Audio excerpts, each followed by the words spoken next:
J'ai eu mon fils beaucoup trop jeune avec mon petit ami de l'époque. Nous nous sommes séparés quand il a déménagé pour l'université et sommes devenus un père absent quand il est revenu pour les étés.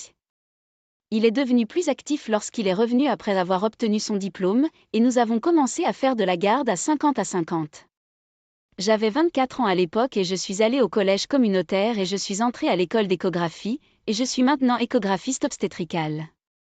Pendant ce temps, il est apparu que mon ex n'avait jamais obtenu son diplôme et qu'il était très endetté par le jeu pendant son absence. Cela explique pourquoi, avec une bourse d'études complète et un diplôme dans un domaine bien rémunéré, il travaillait au centre commercial. Une fois que j'ai trouvé un emploi, j'ai pu améliorer mon niveau de vie et offrir une vie meilleure à moi et à mon fils. Il est maintenant presque adulte et entre bientôt en dernière année, et je veux qu'il reçoive un joli cadeau pour célébrer son anniversaire cet été. Je lui ai demandé plus tôt cette année, lorsque nous avons parlé de voiture, quelle voiture il voudrait, et il a dit une Camry 2023. Bien que nous soyons financièrement à l'aise et que nous n'ayons pas de difficultés, je sais qu'il pense que l'achat d'une voiture est hors de notre budget, alors il ne se doutait de rien. Voici le problème, je parlais à la sœur de mon ex, dont je suis à moitié proche, et je lui ai évoqué l'idée. Elle semblait excitée, mais a ensuite dit que je ne devrais pas. Elle a dit que cela donnait une mauvaise image de son frère puisqu'il n'avait pas de voiture, et que cela l'écraserait de savoir que son fils a une toute nouvelle voiture payée alors qu'il s'en sort à peine. Je lui ai dit que ce n'était pas mon problème et que ce n'était pas de ma faute s'ils n'avaient pas sa vie ensemble. Il a 33 ans et vit toujours à la maison, n'a pas de voiture et change constamment d'emploi dans le commerce de détail après avoir passé des semaines à s'étirer et à regarder des vidéos d'orientation aussi longtemps qu'il le peut. Mon fils m'a dit qu'il avait récemment passé près de 2 mois à regarder des vidéos d'orientation Home Depot, puis a arrêté la première semaine sur le terrain. Il ne veut pas travailler dur, alors pourquoi devrais-je me sentir mal ?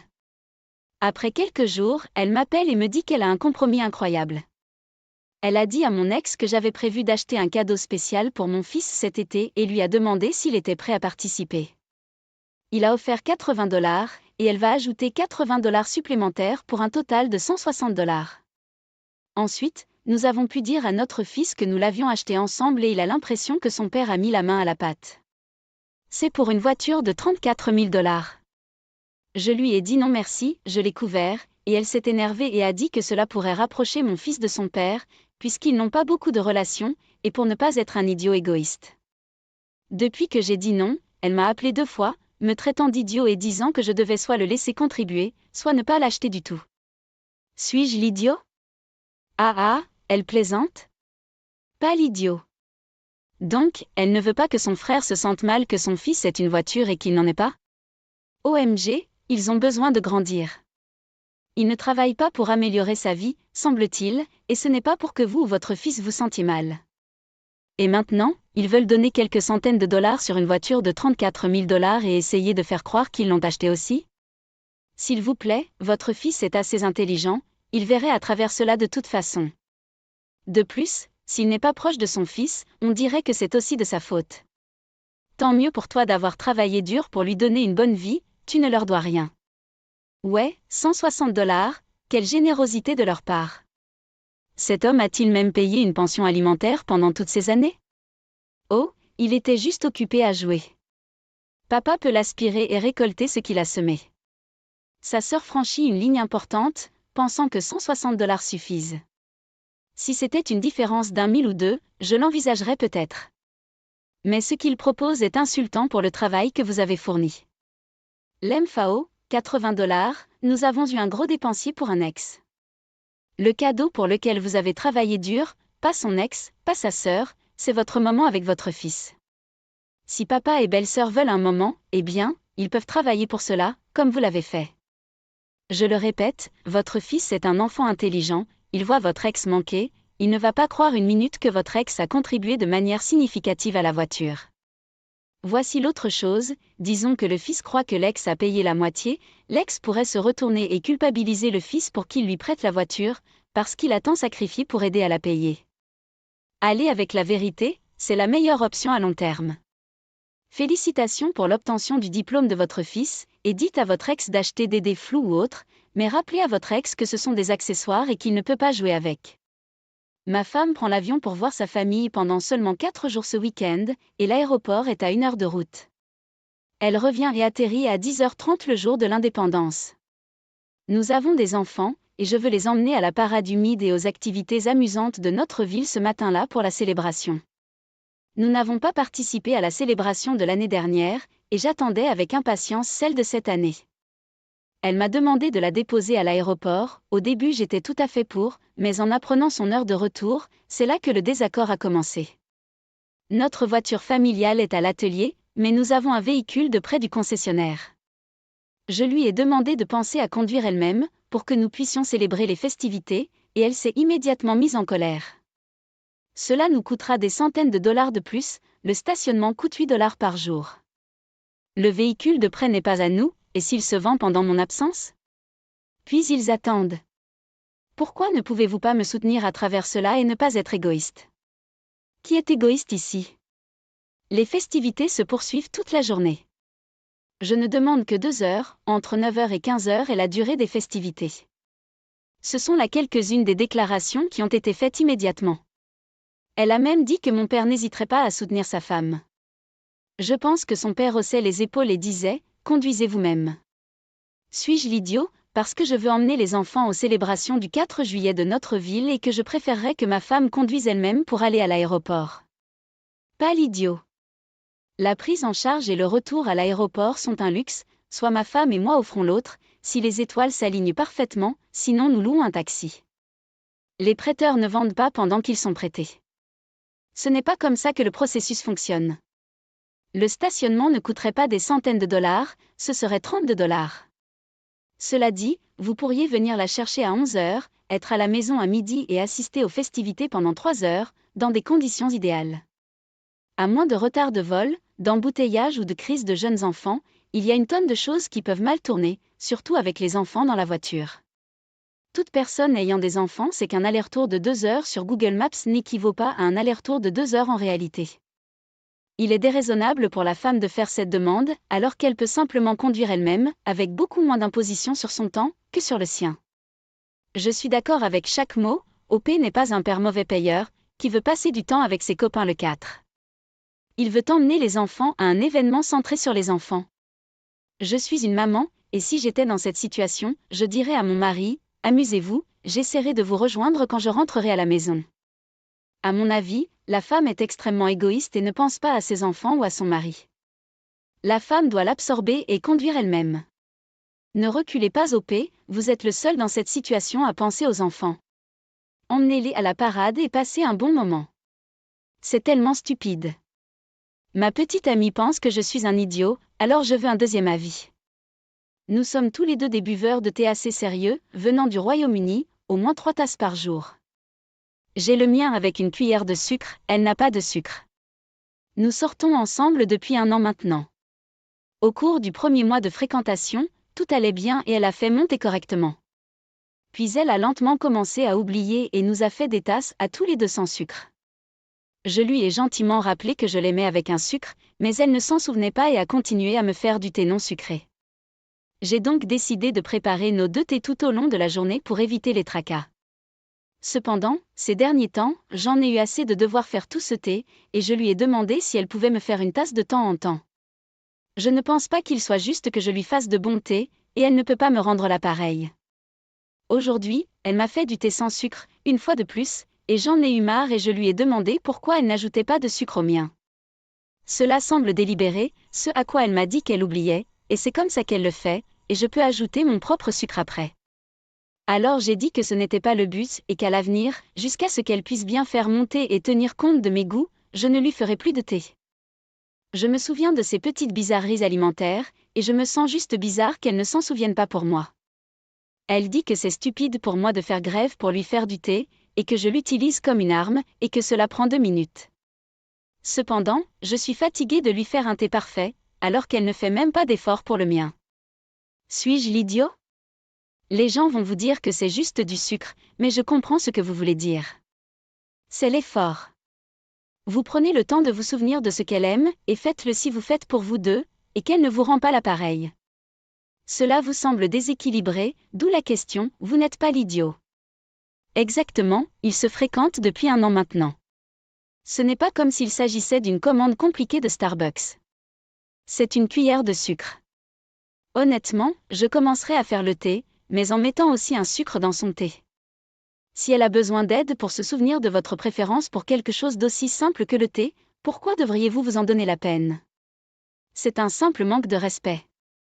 S'il n'était pas britannique, je l'aurais suggéré aussi, mais il est probablement trop poli pour s'abaisser au niveau que le reste du monde applaudirait, les Canadiens étant probablement l'exception. En tant qu'Américain qui buvait du thé sucré, je ne peux pas comprendre. LOL, nous buvons du sirop de thé dans cette région. Pas de sucre? Sortez, OP. Vous pouvez avoir une guerre du thé si vous le souhaitez. Mais la vraie question ici est une question relationnelle assez fondamentale.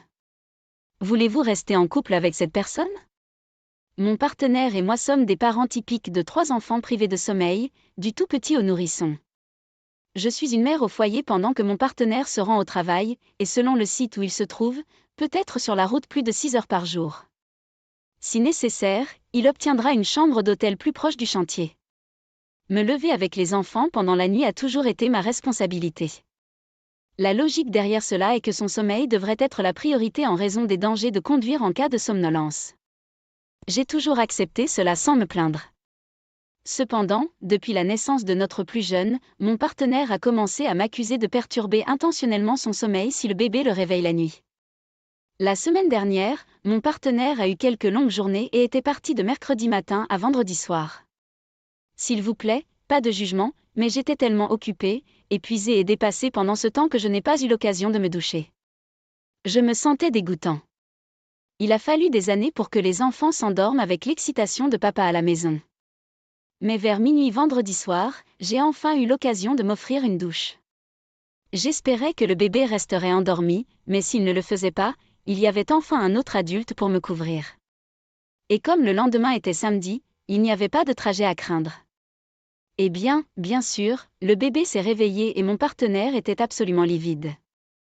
J'ai été accusée d'être égoïste, vindicative, de ne pas me soutenir et d'utiliser le bébé comme une arme pour punir mon partenaire d'avoir dormi plus que moi. On m'a traité de tous les gros mots du livre, et quand j'ai demandé pourquoi mon partenaire n'avait jamais essayé de prendre ou d'apaiser le bébé, on m'a répondu qu'il n'avait pas de sein pour le rendormir. Alors, quel serait l'intérêt? Au début, j'étais tout aussi en colère contre mon partenaire pour avoir choisi de s'en prendre à moi au lieu de s'occuper du bébé. Cependant, maintenant que je me suis calmée, j'ai commencé à m'inquiéter d'avoir tort. Bien que les accusations de mon partenaire soient totalement hors de propos, j'ai peut-être été idiot de supposer qu'il serait acceptable que le bébé le réveille, surtout lorsque les soins nocturnes du bébé ont toujours été ma responsabilité.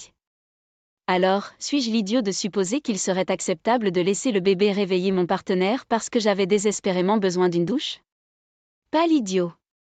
Même si vous êtes une mère au foyer, cela ne signifie pas que vous êtes la seule à avoir des responsabilités parentales. Laisser votre partenaire dormir pendant que vous vous occupez du bébé la nuit pour qu'il ne conduise pas somnole est un bon concept, mais cela ne signifie pas qu'il n'a jamais rien à faire la nuit. Et le fait que ce soit une nuit où il n'a pas eu à conduire le lendemain est la cerise sur le gâteau. Prendre une douche pour la première fois depuis plusieurs jours alors qu'il y a un autre adulte autour n'est pas un acte égoïste ou une arme pour votre bébé. C'est une hygiène humaine de base pour laquelle vous ne devriez pas avoir à vous excuser. Dites à votre partenaire qu'il est temps de commencer à être parent. Comment ferait-il cela sans sein? Il est de notoriété publique que les femmes changent les couches avec leur sein. J'irais même jusqu'à appeler cela de l'incompétence militarisée. Bien sûr, il n'a pas de sein, mais coller le bébé sur le sein n'est pas le seul moyen de le rendormir. Et même si c'était le cas, n'a-t-il toujours pas la responsabilité de réconforter au moins son enfant jusqu'à ce que la mère revienne nourrir le bébé? Allez maintenant, arrêtez d'agir comme si vous étiez impuissant dans cette situation. Je parie qu'il a eu un long temps de sommeil parfait, les mercredis et jeudis soirs, alors que vous faisiez 100% de la garde des enfants et que vous ne pouviez même pas prendre une douche pour vous-même. Vous lui avez donné beaucoup trop de répit sur les tâches de soins s'il ne sait même pas comment prendre son bébé pour l'apaiser. Fille, arrête de permettre à cette personne de procréer en utilisant ton utérus. S'il vous plaît, arrêtez. Ce niveau d'agressivité serait un facteur décisif pour moi. Cela s'est passé il y a plus d'1 an, mais cette situation a toujours affecté ma famille et ma mère n'arrêtera pas de s'occuper de notre cas, de celui de mon mari et du mien, même maintenant. Mon père était diabétique et sa santé se détériorait rapidement. Il était à l'hôpital puis est sorti. Après sa sortie, il était faible et essayait de se reposer à la maison.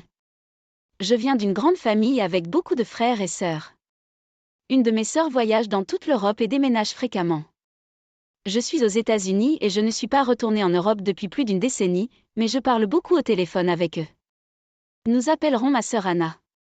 Anna a soudainement emménagé dans la maison de mes parents avec son mari et ses 8 enfants pour une période inconnue et pour des raisons que personne ne connaît.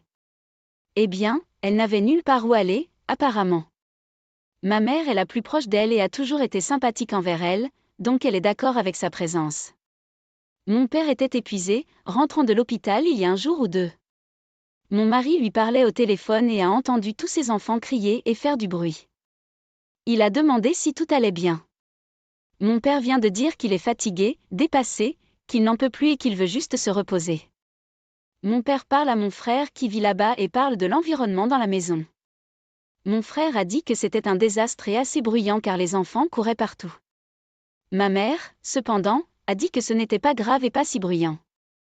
Eh bien, nous avions tous le sentiment que mon père allait mourir d'un jour à l'autre et que c'était ses derniers mois en vie. Mon mari et moi nous sentions mal pour mon père et pensions qu'il méritait la paix dans ses derniers instants. Mon mari a demandé à parler à ma mère et elle a dit « Non, pas maintenant ». Alors mon mari a demandé à parler au mari d'Anna. Il a dit « Si vous ne quittez pas cette maison avant 19h, alors je paierai une maison de location où il pourra se reposer ces derniers jours. » Ce n'est pas bien pour cet homme de travailler toute sa vie et il ne peut même pas mourir paisiblement dans sa propre maison. Je vais rappeler pour m'assurer que vous êtes parti. Ils ont essayé de répondre et de tout minimiser. Mais mon mari a vraiment mis son pied à terre et finalement ils sont partis. Après environ 2 jours, mon père a dû retourner à l'hôpital et est mort. Ma mère est toujours en colère contre moi et mon mari qui l'ait mis Anna et sa famille à la porte. Elle commente toujours mon mari et agit comme si nous étions vraiment hors ligne et impolis. Je tiens à ajouter qu'Anna construisait et construit toujours une nouvelle maison près de la maison de mes parents. Ils ont donc de l'argent. Suis-je l'idiote de laisser mon mari expulser la famille de ma sœur de la maison de mes parents? Édité. Je veux juste ajouter, car il y a un peu de confusion, que c'était notre dernier recours car c'est assez gros.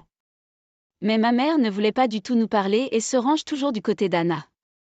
Elle gardait les enfants et ignorait mon père. Il était donc à peu près seul après être sorti de l'unité de soins intensifs. Mais mon père était si faible et mentalement fini. Quand mon mari s'est renseigné sur le mari d'Anna, il a dit « Ne vous inquiétez pas, tout va s'arranger. » Vous êtes l'idiot. Ce n'était pas à votre mari de dicter ce qui se passe dans les maisons des autres. Vous avez franchi la ligne. Et comment savez-vous que le stress de votre sœur et du déménagement des enfants n'a pas blessé votre père dans ces derniers instants? Pourquoi voudrait-il que la fin de sa vie soit remplie de conflits familiaux? Vos actions inappropriées lui ont peut-être causé plus de mal. Bande d'imbéciles. Non seulement cela, mais vous blessez les personnes vivantes qui étaient celles qui étaient là avec lui dans ces dernières heures. Vous avez causé plus de stress à votre mère, à vos frères et sœurs, à vos neveux et nièces qu'il n'était nécessaire. Waouh, comme c'est égoïste de ta part. Imaginez ne pas être capable de cuisiner vos propres repas après une vie de cuisine, de ne pas pouvoir conduire une voiture, signer votre nom, écrire ou vous laver le corps, ou transmettre clairement vos pensées. Votre corps fort est une coquille de lui-même. Vous avez du mal à marcher ou à ramasser des choses. Imaginez maintenant à quel point cela doit être épuisant, jour après jour. Ajoutez ensuite 8 jeunes enfants bruyants et une femme qui ne vous soutient pas à ce scénario, alors que vous essayez simplement de survivre. Vous et votre mari n'êtes pas l'idiot. Au moins, tu as essayé de donner un peu de paix à ton père dans ces derniers jours. Désolé pour votre perte. D'accord, votre mari a fait ce qu'il fallait. J'ai eu de graves problèmes de santé et je ne peux pas imaginer avoir un groupe d'enfants autour. Quand vous souffrez, tout ce que vous voulez, c'est être laissé seul en paix. Votre mère avait probablement besoin de leur présence pour la distraire. C'est mon hypothèse. Quoi qu'il en soit, tout ce que vous pouvez faire maintenant est de dire « Oui, maman, nous savons. Vous nous l'avez dit à plusieurs reprises. » Échangez